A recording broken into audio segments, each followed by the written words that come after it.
It is that time. Not too many times left for this season. Friday Night Lights, in-game sports, the one and only Tom Gamble. Good morning. Good morning. Don't tear up on me now. I am. I'm like, what will I do? You'll do just fine. I guess we'll just have to see each other socially. There you go. Yeah, but we are now talking state football championships in the, as we like to call it, the tri-state, right? Let's start with last weekend and what happened in Indiana. Yeah, so we had two teams playing, East Central in 4A, Lawrenceburg in 3A. And how about East Central? They won their third state football championship. They won in 94, 2017, and now this year, and it's cousin Vinny's brother. Yeah, I know that he and the family were there cheering them on. How about that? Good stuff. Yeah, it's cool. That's setting up there at Lucas Oil Stadium, and they really handled a team called New Prairie, 33-7. It was Jake's first state championship. He'd been a part of the East Central program as an assistant in 2017, but first as head coach, and they ran for 395 yards. That's a lot. Yeah, it is. And Jake Ringer, who's their junior running back, ran for 167, 4 touchdowns. So congrats to the East Central Trojans. And they played a tough schedule, and it paid off in the state final. So then Lawrenceburg came up just a little short in 3A, but that's okay. They led a really good Indianapolis Bishop Chatard team at halftime, wound up falling. But their only losses were in the state final and week 1 to East Central. So you don't have to feel ashamed about being the Class 3A state runner-up. The Lawrenceburg Tigers, Coach Ryan Kanega, they do a great job. Two rivals. I mean, think about the odds of that. Rivals from Southeast Indiana both played for state championships. And I Pretty still incredible. think that it's super cool that they got to play at Lucas Oil Stadium. Yeah. Well, no question. And we'll get to so that's Southeast Indiana. So we got one in Indiana. Right. We've got our only shot in Northern Kentucky in the Bluegrass State today at 4 o'clock when Beechwood takes on Mayfield.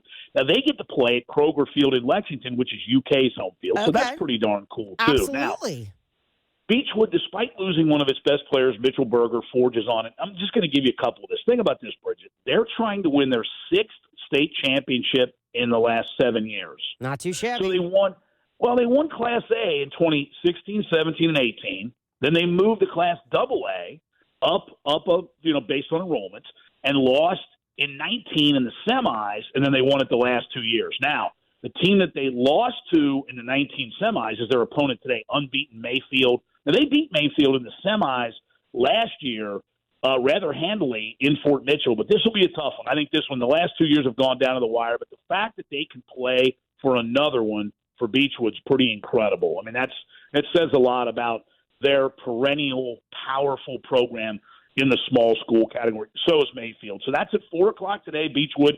Their only loss to Covington Catholic. And then we started in Ohio, and you mentioned about those cool settings. Lucas Oil Stadium in Indiana, UK's home field in Kentucky. They play at the Tom Benson Hall of Fame Stadium, which is right there like the backdrop of the Pro Football Hall of Fame where they do the NFL Hall of Fame game in Canton. Right. That's pretty darn cool, too. So last night it started Division II. There were 2 of 7 last night.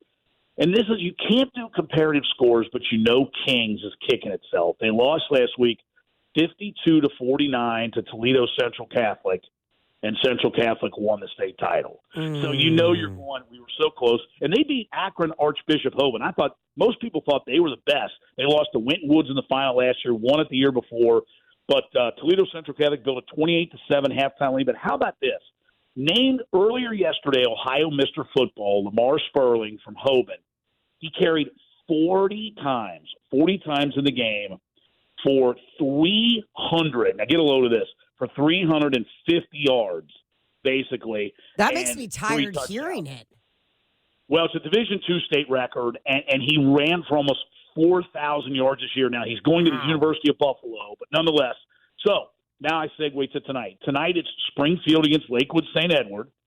Same matchup as last year in D1. Springfield got past Moeller last week, and last year, for that matter, in the state semifinals, close games, but Springfield will try to take down the giant that is St. Ed's. I think St. Ed's probably has an advantage. And then tomorrow night, Greater Cincinnati, it's Wyoming. Wyoming, the Cowboys, undefeated Aaron Hancock and C.J. Hester, their senior running back who's going to Western Michigan, very, very talented. Now, they'll try to take down Cleveland Glenville, and then the legendary coach Ted Ginn Sr., of course, Ted Ginn Jr., Ohio State, went on to play in the NFL. But these are two really good programs. This could be a classic game. Wyoming beat Steubenville last week, so that's 7:30 tomorrow night.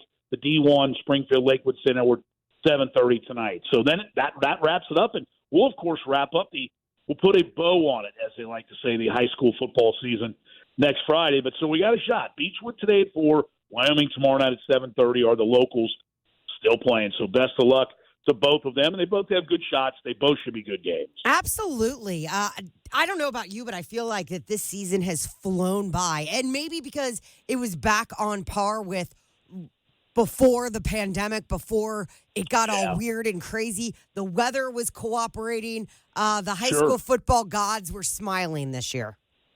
Yeah, and this was really the first full back to normal season. You're right. I mean, last year it was, crowds were back, but there were still, some protocol and everything. And this year was pretty much back to the way it was, back to 2019 essentially. So, yeah, it's been a great season, and we'll recap some of those moments next week. But it'd be kind of cool if we could have East Central, which we already have in Southeast Indiana, Beechwood in Northern Kentucky, and then Wyoming and Cincinnati. Tough to do, and I think that's the one perspective is it is just difficult. Hell, it's difficult to get to the regional final, let alone the state semifinals, and let alone the state finals. So you want good games in the state finals, and I think you'll get two of those, Beechwood this afternoon and then Wyoming tomorrow night. Now, if people want to follow along, where are they headed? Yeah, we still keep up with stuff at X-Town Showdown. We still do because Beechwood played in the Skyline Chili Crosstown Showdown. Wyoming's a Showdown alum. In fact, Springfield and Lakewood St. Edward through the years have played in the Skyline Chili Crosstown Showdown. And Lawrenceburg and East Central opened the season in the Showdown. So we still have it at X-Town Showdown. OHSAA.org, KHSAA.org. Their respective states do great jobs on their websites as well. So if you want to see it, you can find it. Well, Gamble, thank you so much for your time, and happy Friday and Friday Night Lights. Same to you, Bridget. Have a great weekend. And one more. So just, ponder that between now and next Friday morning. Thank you. You got it. I'll talk to you.